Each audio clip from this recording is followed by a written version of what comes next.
Most human brains are very much alike, as we're hardwired to react to stimuli that occur in our environment. However, there are two factors that change the hardwiring of our brains. The first is age, as the human brain changes over time. The second is our gender, as a female brain physically differs from a male brain. As women control up to 80% of discretionary income, marketers need to understand this most important segment in detail and know how the female brain works. There are distinct gender differences in virtually every product category. If we have a look at insurance, for example, women react strongly to the character of the spokesperson, whereas men are more focused on the price. Automotive, women are looking at storage capacity and safety. Men, performance information. Light-hearted ads work really well with men and they react well to slapstick, while women generally ignore this.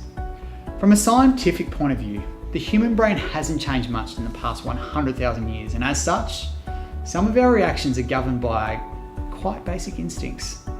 Let's have a look at some general observations. Women tend to be more empathetic. The female brain instinctively wants to give an advantage to her offspring and increase their chances of survival. The female brain intuitively understands the needs of her children, even when they can't verbally communicate. They make friends more easily. They connect incredibly well with others. They create tribes and communities.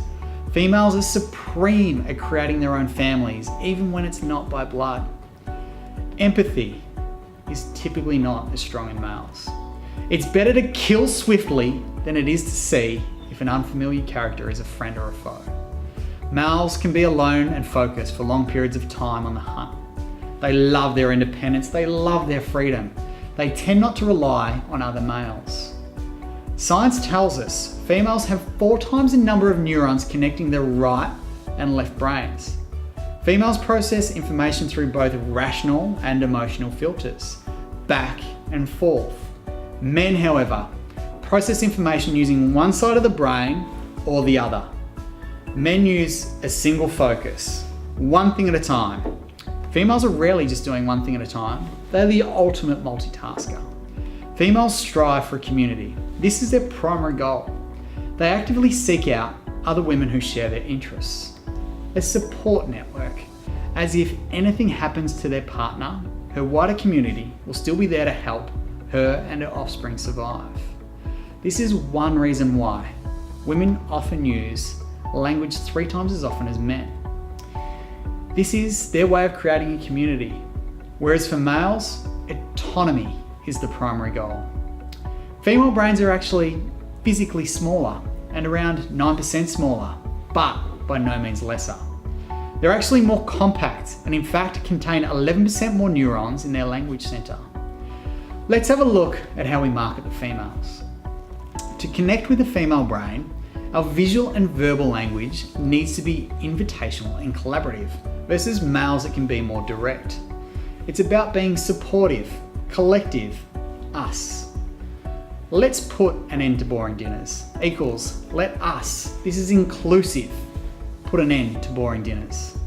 Authenticity is absolutely critical to the female brain. Models or spokespeople who look like they use your product or service are important.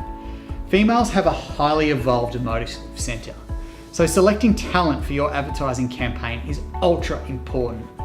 If you use a spokesperson they don't trust or believe would use your product, and the female brain wouldn't buy into that message. Female brains also feel events which happen to others. They can see the world through others' eyes. They love stories and want to express support. Females long for a feeling of connectedness. Make them feel a part of a tribe. Studies of the brain are highlighting the differences between male and female brains. As marketers, we must be aware of these critical differences and adjust our communication accordingly.